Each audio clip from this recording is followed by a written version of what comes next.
Item number 10, Mr. Green. Thank you, Your Worship. Given that Mr. Lewis has been sitting in the hot seat, I've half a mind to ask him to present my report as well, but I won't. Obviously, this month there's been a couple of major issues for us. One was the snow event out at the Rangitikei Plains a couple of weeks ago. I think it's fair to say that that event wasn't unexpected at the time, but the severity of it probably took a few people by surprise. Yes, I'll interrupt you again. We have a resident from the Rangataki there. Sorry, your name just escapes me? Christina. Christina is, just tell us quickly what you're doing, Christina. She's obviously a large farming organisation out there as well. And Christina's... Yeah, what are you're doing a study for New Zealand government? Is that?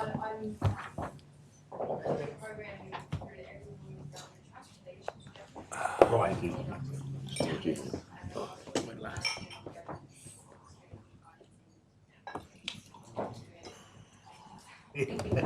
Okay, sorry to no problem. Christina's obviously a resident. Nice to see. Have you got the power back on, Christina? Still on generator. Okay. All right. Hopefully it's getting back to normal slowly. But good to see you here. Okay. So obviously that event was quite significant for us. Our emergency management team and others worked quite closely with other providers such as Unison on that event. I think need to acknowledge Unison. They did go out of their way and worked very hard through that process to try and get temporary power back to as many people as quickly as possible. Obviously with the assistance of council officers. So that was a significant event for us. We had several road closures and other issues as well over that weekend. Following on from that, the week after, obviously, Havelock North had their issues in terms of water supply, which has been hot in the news. That is still in the process of being investigated as to the exact cause of that. We have had our engineering team look at our water supplies to give us some sense of comfort that the same sort of thing can't happen here. And I can let you know that all of our water supplies are dosed with chlorine, which would stop the same thing occurring that occurred in Havelock North.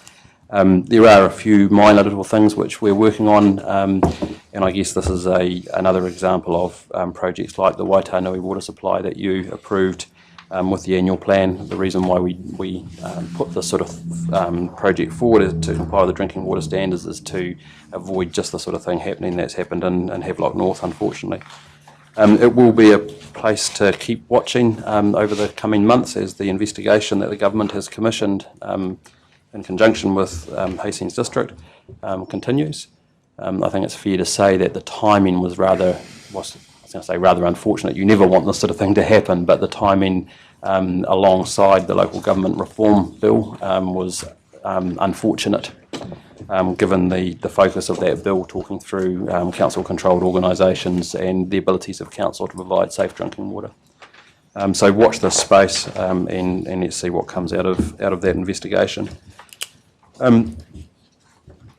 The last comment there in terms of emergency matters or risks is this: we've made a point there about some issues that we've seen down at Spa Park in terms of some antisocial behaviour, which we're working on with increased patrols and CCTV camera footage.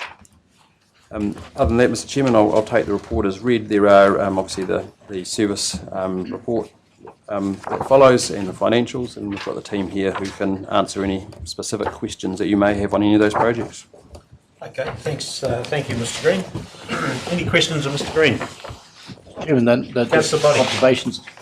Mr Green, is this report like the project performance and capital expenditure to the end of June? Yes. Just ask the question, when I was going through and it may well have been taken care of as completed jobs, when I was going through the capital expenditure projects, a number that we've had up to our last agenda, which I think was in June, contain things such as Bonchall Park water, etc. A lot of them have gone. I'm wondering whether they've been completed, because I thought they might have rolled over to this year. So this new year. they will have, and I probably answered you wrong on that last question. If you look at page 10 under summary, 10, that's straight 10. that's right. So so this covers the first period under the new annual plan through to July, end of July. So it's that first month. So the projects that had been completed in that previous annual plan period won't be appearing in this new report. Bonshaw Park's still sticking out there, isn't it, as well? The bow wave is still being determined, and the bow wave capital projects will form part of that. So the bow wave being the incomplete projects, or some of them haven't even started, will appear in the future ones once we get through the year end. Okay, thank you. Councillor Park. I just noticed that the smoke-free signage for playgrounds has come off. Has that been completed? It's been completed. Correct. Great, thank you. Councillors. Through the chair, just on page 10/6, the wastewater for Turangi wastewater. It's on hold, but is there a time frame for that? Is there a time frame?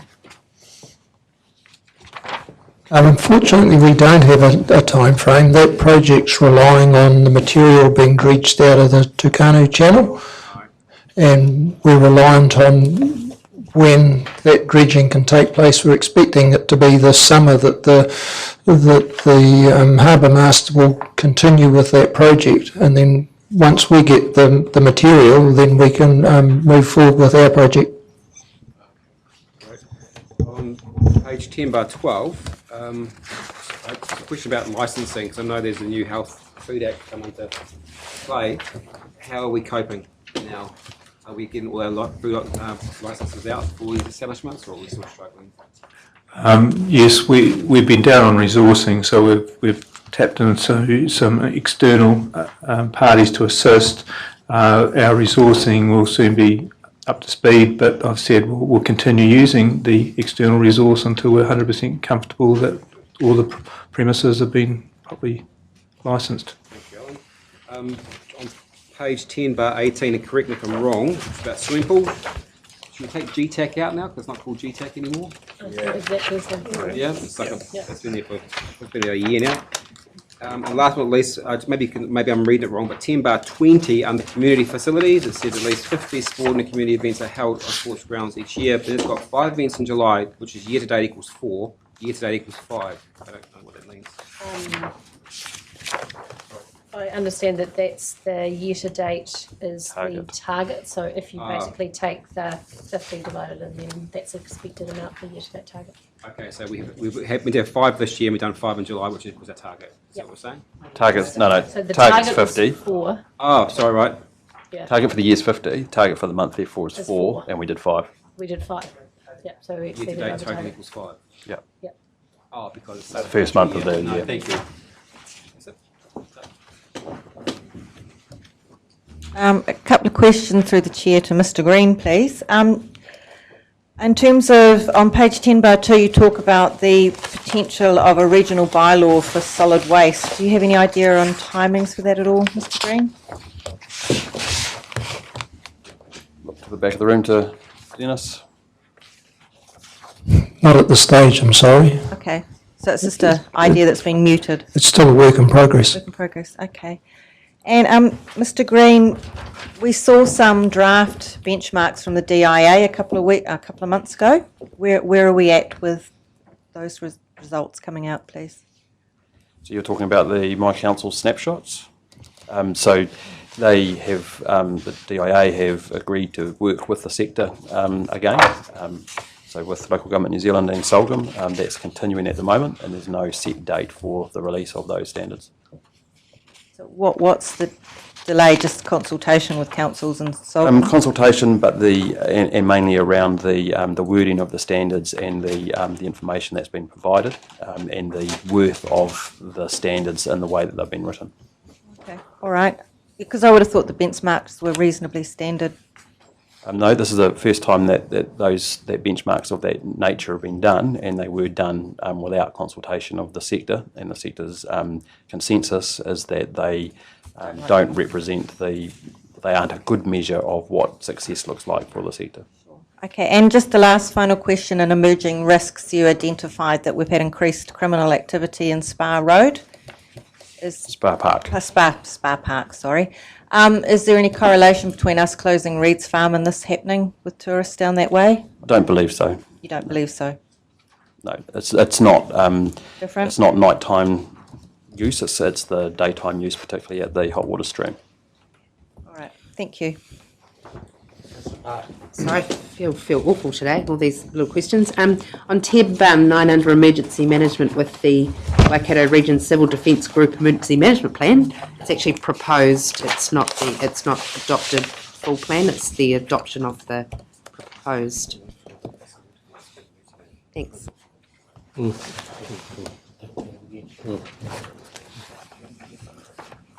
Okay, Councillor Krasowski. Just out of curiosity, under regulatory services, the top 10 holiday park, is that a publicly notified resource consent application, or? I don't believe that decision's been made yet, but it is likely, yes. Quite a significant change. Correct. Thank you. Mr. Chairman, I know it's not on the agenda, but I marked it down under resource consent. I see there's a notable tree to be removed at the harbour. Because it's a notable tree, would there be a full resource hearing? There'll be a resource consent, but again, whether or not it's publicly notified will depend on the assessment undertaken by the planners at the time. Well, I certainly wait the outcome with anticipation, because there's a couple of gum trees I'm looking at the moment that need to go.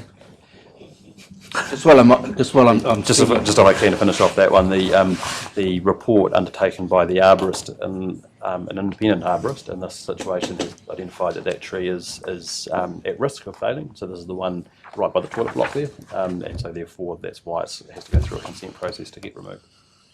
That's exactly what's wrong with those gum trees.